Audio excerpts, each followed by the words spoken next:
Вітаю, шановне інтелектуальне товариство! Рада знову бачити вас у нашому віртуальному етнографічному клубі. Сьогодні ми проведемо детальне історичне розслідування та проаналізуємо явище, яке вже давно переросло рамки звичайного гардероба. Об'єктом нашого прискіпливого аналізу стане орнаментована вишивка, тобто складна, глибоко продумана система художніх геометричних чи рослинних візерунків на тканині.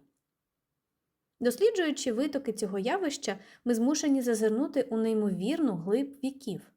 Археологічні знахідки впевнено доводять, що традиція прикрашати одяг стіпками існувала на наших теренах ще тоді, коли панував енеоліт, тобто мідно-кам'яний вік, доба перших металів та зародження землеробських культур. Про унікальні вишиті елементи на вбранні місцевих племен свого часу згадував навіть античний історик Геродот. Гордістю нашої спадщини є так званий Мартинівський скарб, де знайдені срібні фігурки чітко демонструють чоловічий одяг, чий специфічний силует дивовижно нагадує традиційний середньовічний український костюм. Часи змінювалися, і наступною важливою віхою стала козацька доба. Епоха військової слави, козацького бароко та розквіту української державності у 17-18 століттях. У цей період орнамент збагачується розкішними рослинними мотивами, а сорочки і літи, гаптовані золотими нитками, стають ознакою високого соціального статусу. Проте справжній злам свідомості відбувся на межі 19 та 20 століть, коли на зміну сільським традиціям прийшла вишукана міська мода. Тобто нові тенденції одягу, притаманні саме міським жителям та тогочасній інтелігенції.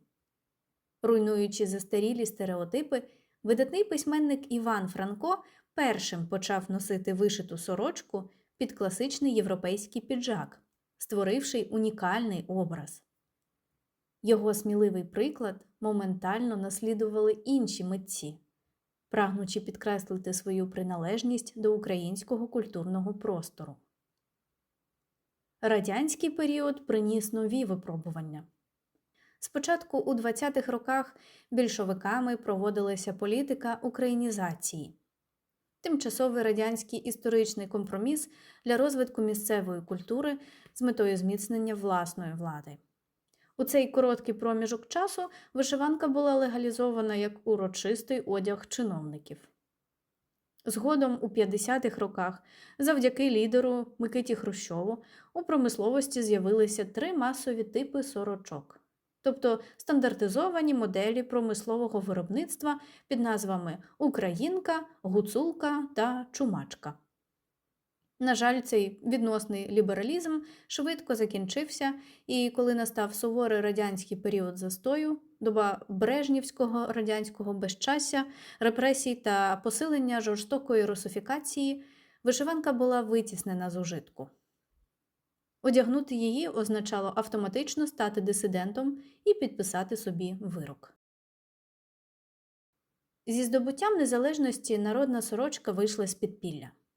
Сьогодні вона диктує правила, формуючи популярний етностиль.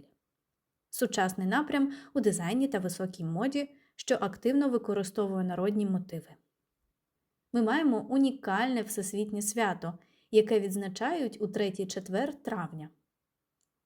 Важливо наголосити, що це суто неофіційне свято, тобто урочистість, яка не затверджена державними законами чи вихідними, але гаряче визнана всім громадським суспільством. Його свідомо проводять у будні, щоб продемонструвати – вишиванка – це не живий труп і не покритий пилом музейний експонат, стара річ під склом, що назавжди втратила своє практичне життєве призначення, а органічна, стильна та невіддільна частина нашого щоденного буття. Наскільки життєздатним, на вашу думку, є поєднання прадавних сакральних символів із сучасними цифровими технологіями? Яким чином трансформація вишиванки з етнічного маркеру в повсякденний одяг міської інтелігенції вплинула на збереження її первинного змісту? Дякую вам за глибоку увагу та аналітичні коментарі, які ви залишаєте під цим випуском. До нових інтелектуальних зустрічей в ефірі. На все добре!